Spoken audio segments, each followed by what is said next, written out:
This is a further explanation of the video question on real and nominal GDP that was gone over in the Khan Academy video. And in this question, it's asking which area represents a change in real GDP from year one and year two. Well, it helps to understand the difference between nominal and real. Now, first of all, GDP is supposed to be a measurement of output. And let's call output, I'm just going to type something right here. Let's just call output Q. So I'm going to go Q. Now, when we try to measure output Q quantity, we're not measuring it in terms of just physical units. We're measuring it in terms of value. And in order to get that value, we need prices, and we multiply that by Q. So P times Q equals GDP.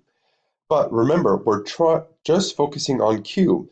If we nominal GDP looks at the change in the value of GDP, in other words, it doesn't distinguish between the change due to a price change or the change due to a change in output.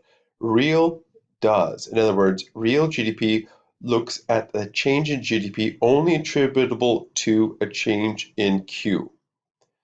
So what we see here is we have P and Q on this vertical axis, P on the horizontal axis, Q on the vertical axis. And so if we want to look at a change in real GDP, we're only looking at the change attributable to a change in Q. So if that's the case,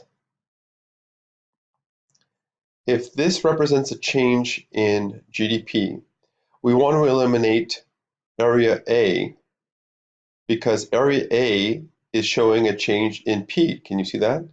And we want to eliminate area D because that's also showing a change in P. So if we want to look at a change in Q, it's this change right here. Now, B is not going to be considered because B is the Q from the first period. We're looking from year one to year two, so we eliminate this. So as you can see, the only area that we have left is C. C is the only change from Q1 to Q2 that's represented here that filters out the change in P and filters out the original Q. So C is the only area that represents a change in output, which is how we measure real GDP.